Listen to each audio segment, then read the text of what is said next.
choose the correct option কৈছে হয়নে এইটো চুজ দ্য কারেক্ট অপশন তো x square minus 2px plus p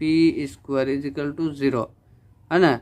তো find the value of p by x এইটোর value ওলাব লাগে তো এইটোর ভ্যালু কি আছে এটা 0 আছে এটা -1 আছে এটা 1 আছে আর এটা 2 আছে তো এটাত কোনটা आंसर হ'ব এটা ওলাই দিব লাগে তো এটা সোয়া কি কেরামতি কৰিব লাগে এটা কৰিম হয়না তো ইয়াৰ পৰা এটা সিস্টেমত হৈ আছে তো এটা এটা যদি এটো a এটো b হিসাবত থাকে তেন্তে এটো ফর্মুলাত পৰি আছে হয়না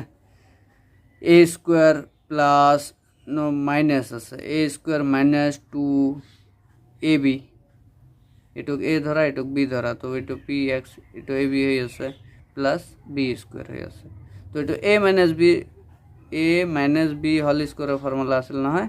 a square minus 2ab plus b square হয়না তো এইটোর ঠাইত গোটেইখিনি ঠাইত আমি কি লিখিব পাৰো a minus b whole square লিখিব পাৰো এইটো ফৰ্মত আছে এইটো লিখিব পাৰো তো এইটো লিখি দিয়া তো কি হ'ব x minus p whole square is equal to 0 এটা লিখিব পাৰো নহয় তো এতিয়া কি কৰিম তো স্কয়াৰ আছে হয়না কি আছে স্কয়াৰ আছে তো এইটোৰ পৰা স্কয়ার উঠাই দিয়া তো x minus p is equal two এটা স্কয়ার উঠাই দিলে এইফালে কি হ'ব ৰুট এনেকৈ আহিব না 0 এটো আহিব না তো ৰুট 0 তো 0 ই আহে ভ্যালুটো x minus p is equal two এটো ভ্যালু কি 0 ই আহে তো ইয়াৰ পৰা কি লিখিব পাৰি x is equal two p লিখিব পাৰো x is equal two p লিখিব পাৰো x এটো মাইনাস p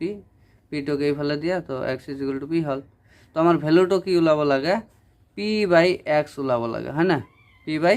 x ওলাব লাগে সোয়া তো ইয়াত সোয়া x ৰ ভ্যালু p আছে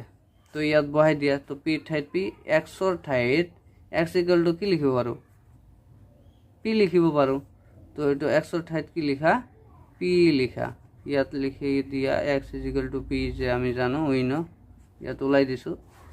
তো এটো কাটিলে কি হ'ব 1 থাকিব তো এটো হ'ব 1 তো আমাৰ आंसरটো কোনটো হ'ব সোয়া আমাৰ आंसर কি আহিছে 1 আহিছে তো ইয়াত কি আছে কোনটো आंसर আছে ইয়াত a নম্বৰ 0 আছে b নম্বৰ -1 c নম্বৰ 1 আছে তো c নম্বৰটো আমাৰ आंसर হ'ব হৈছে